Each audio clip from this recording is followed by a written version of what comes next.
Alright guys and gals, today I'm going to show you how to run J-channel on multiple angles here. You can see I have a really sharp angle there, a really shallow angle here, I have a couple 90s in the mix. And what I'm going to do is start with this piece here, and I'm going to mark it right on this edge here, and then right on that point there. And you can run it about 2 inches long on each side. You really only need an inch, but 2 inches is what I usually do. Now I'm snipping right on that corner and about a 1/16 past my mark, and I'm going to turn that corner and cut beyond that mark about a 1/16 of an inch. And now I'm trying to cut exactly on that corner there, and what I do is I don't snip past the other snip. You can see I ripped that off there, and it's just because you don't want the slice to go further than it needs to. That'll start to show up. And now I'm going to do the other side here as well. Same thing, I'm turning the corner on the nail fin and staying right on that edge there. And now you'll notice that I squeeze these together to fix that little dimple we made. And one thing I can tell you is you don't want to turn the corner on the face because you're going to make a crease right here. And now I'm setting this cut in about a 1/16 of an inch on both of those points. And I'm going to go ahead and nail this. Trying to keep you guys as steady as I can today. And this is just a display. There's no flashing on it. But if this was real world situation, you would want to have flashing on top of all of this right here. But I'm just demonstrating different methods of installing J-channel. So you can probably see I just guessed at how big this piece would be. And I'm just holding it in there where it's supposed to be. And I'm marking in line with this edge here on this piece. Coming back a little bit out of angle. And then marking where these intersect right here. And at this point, the bottom of the 45 and the top of the 45. And now just the top of the board.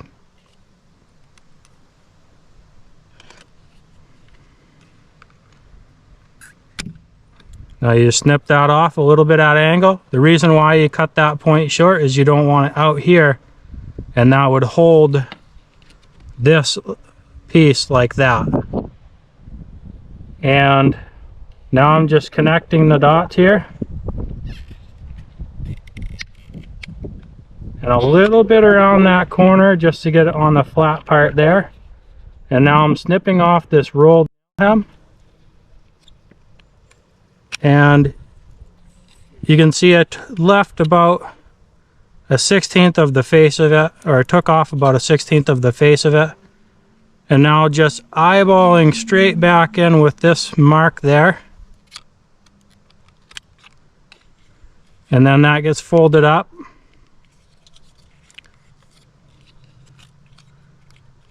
And now the same thing, cutting out the trough again.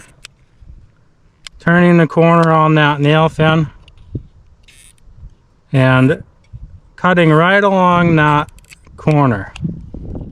Now another thing that I'll note is you don't want to, when you restart your snip, say you snip like that and then you start again, you don't want to go like that because now you're making a burr and those just look real ugly. So as you're snipping along, make sure you're going in that same snip line.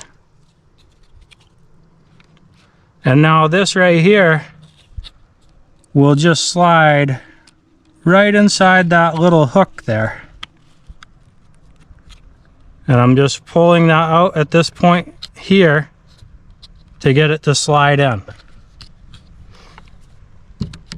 And some people might not like the way that it kind of might pull it away from the wall a little bit at this point when you leave that face on it.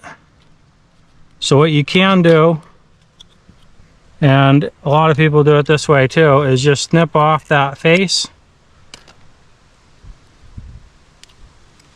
And I think that'll keep it a little bit tighter towards the wall. Both those methods work pretty well.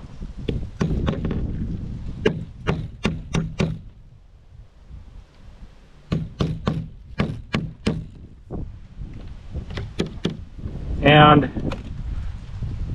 if you wanted to, you could take a white nail, stainless steel trim nail, and put it in there, and you can get that even a little tighter. But I think that looks pretty good. Okay, now we're going to head down this way and across there. And I'm doing the same method again. And I'm going to mark this point here where they intersect, and then up here on this very corner. And now this one I'm going to cut at a shallow angle this way, and then mark that point again. And I'll cut it about 2 inches long again, past that mark.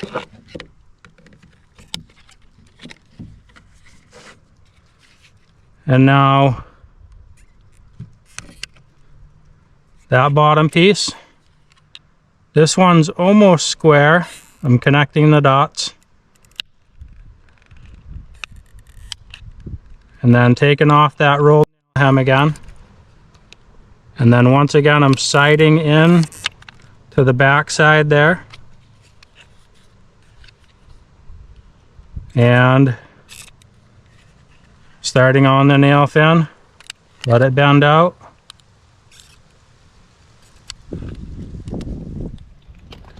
Always just instinctively pinch those together. And I like to actually bend these a little bit too far. That way they're not down like this, and that'll actually maybe force that down. So I like to overbend those a little bit just to hold everything nice and tight. And you can see I got this one inside there. And now it's just a matter of sliding that into place. And it looks like I cut this point a little bit too long, which is fine. That's kind of what I intended to do. I didn't want to end up too short. So I'm just going to trim this maybe a little less than an 1/8 inch. And that should do the trick. We should close up that joint there. So that's how you can do a really shallow angle on an outside corner. It's about a 10-degree angle.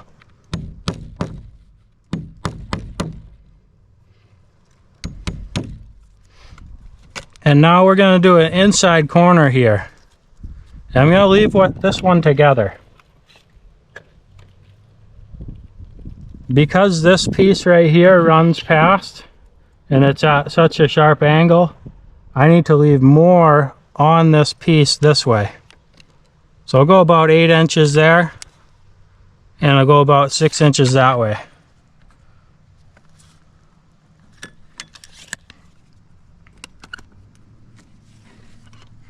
So we're going to get a few different angles on this one. We'll get the inside corner, which I've already demonstrated how to do, but I'll do it again here. And if you're not getting the hang of the 45s, you can we'll square that one down, and we're going to put the 45 on the left side.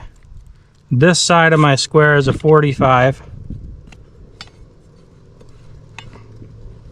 And I always like to cut things back a little bit, so I'm going to cut on the right side at this kind of an angle, just so it doesn't hold things away. Because if I cut this too far that way, here I'll show you with just making one snip in the back, that J can now the nail fin can contact. I didn't cut enough at an angle. but it would hold that apart like that. So this right here, this snip would run into here and hold it apart.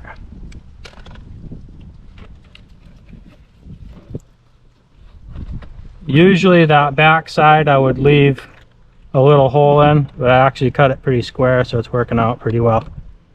So now you end up with a little hole there, but there's not much you can do about it other than making two separate pieces, which I'll demonstrate now.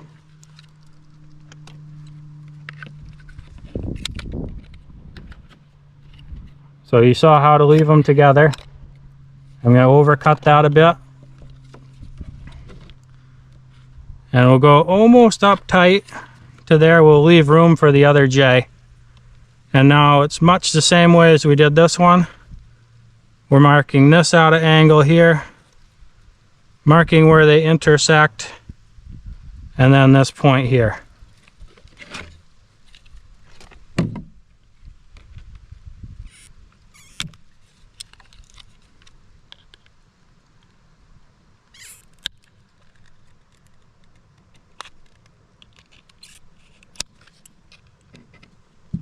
Eyeballing back.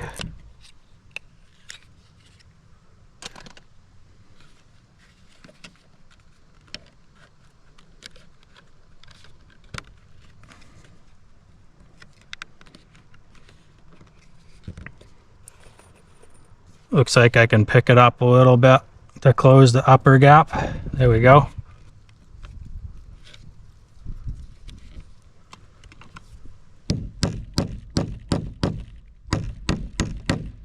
And if these were longer pieces, I would say you should allow your J to move a little. But since these are such short pieces, you're not really going to run into a problem with anything bubbling. And now you can see that that ends up a little tighter if you don't leave it together. What can happen sometimes is you'll end up with a gap right here where they meet. This time it ended up pretty good though. So we have that together, and now we're just marking this end here.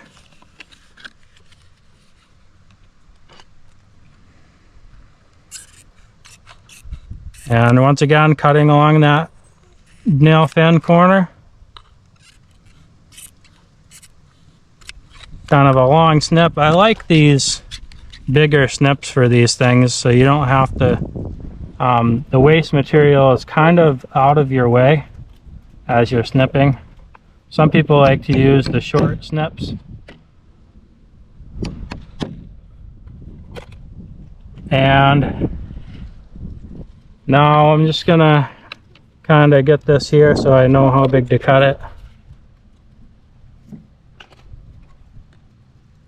And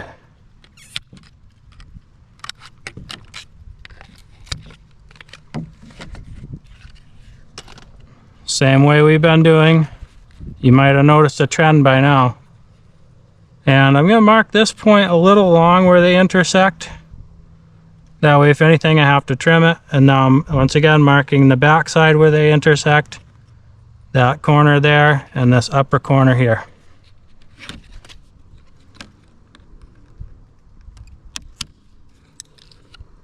And now this one, really, I should draw a line with my square.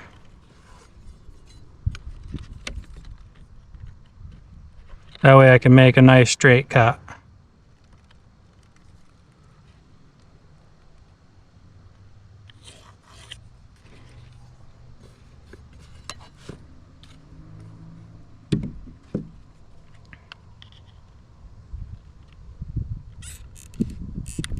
And see, I'll show you what it looks like when you make a burr like I've seen people do.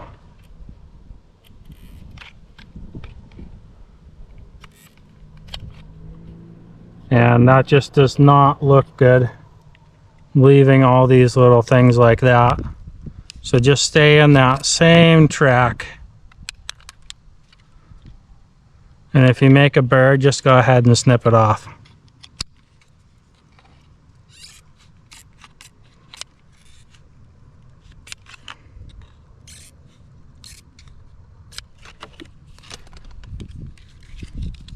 And now this one here, I'm gonna pinch really tight because it's turning that really sharp corner. Try to get rid of that little burr there. Could be a little cleaner.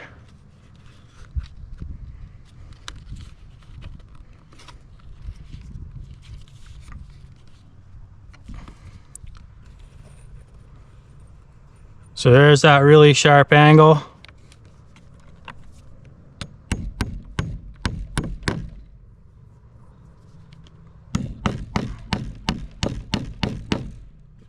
My display is a little wobbly.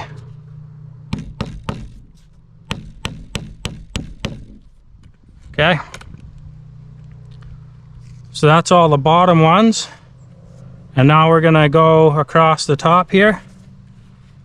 And this is much the same way, but I'm gonna actually just kind of guess at an angle going this way. And that'll be this one here, going back that way. And I'll leave the nail fin on there.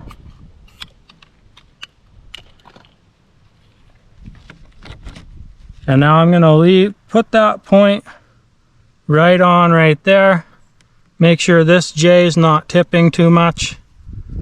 And same way we did the bottom on this side, marking the top and the bottom of that 45. Cutting this at a bit of an angle. And since I know where the 45 is, I don't need to leave a whole lot on the end there.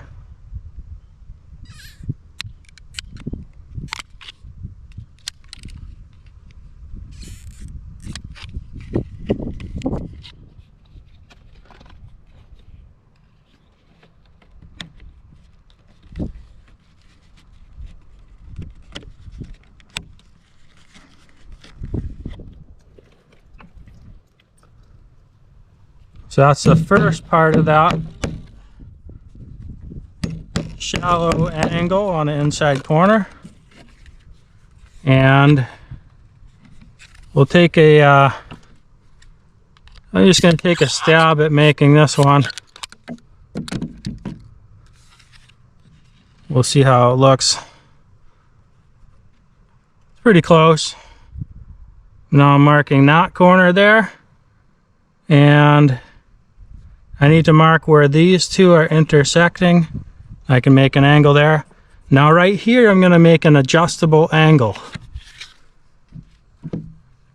I could do it this way, but I want to show you an adjustable angle. So I'm going to go a little bit to the right with this right snip, a little bit to the left with the bottom of the left snip, and get that out of there. I'm going to do the same thing on this back nail fin.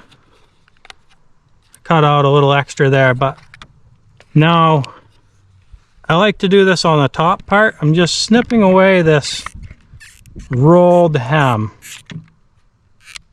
and trying to follow that edge. Now that'll allow it to slip by there without moving this out like that. So now we have an adjustable angle. It can go all the way past the 90 actually and go pretty shallow. So if you don't want to be that particular with it, an adjustable angle is a pretty good option.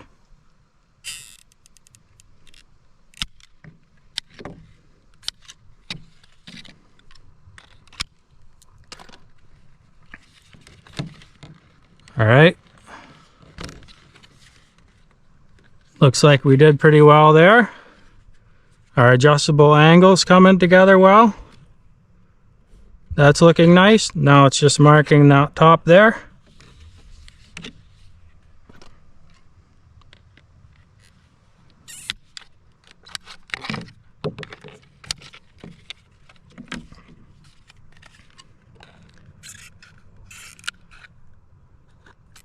I used to actually go way past my mark. I would go sometimes a ½ inch past my mark, and another sider called me out on it. He said it looked kind of funny, which I kind of agreed with him. If you cut out too much, on that, then it starts to look a little goofy.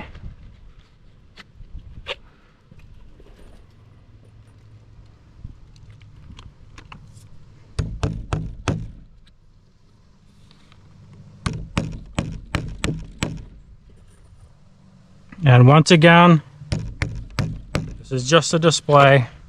If this was real world, it would be flashing on all of this.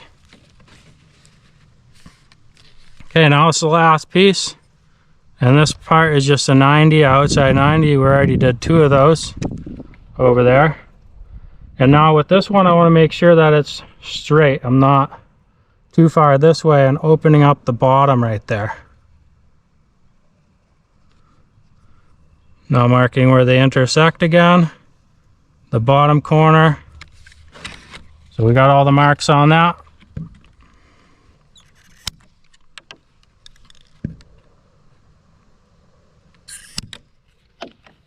And there they are.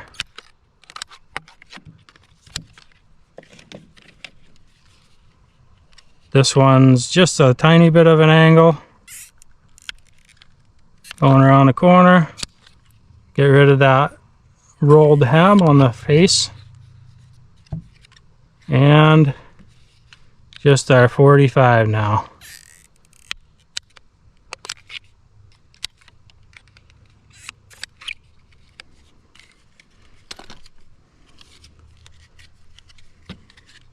And you should have enough flex for me to sneak it in there pretty easily.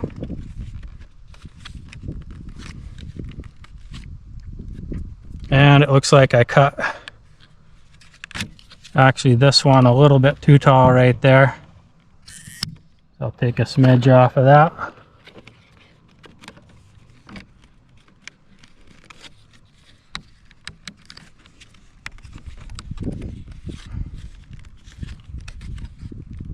And there you have it. We ran Jay around many different angles and it came together pretty neatly. There's a few little gaps here and there. If you take your time, you can probably get it even a little nicer than I did. And what I was talking about before kind of happened there. You can see that it opened up a little at the top. And that's why I like to leave them connected, even if you have a little hole on top there. All right, so that's it. And if you want to see anything else, just let me know in the comments. Thanks.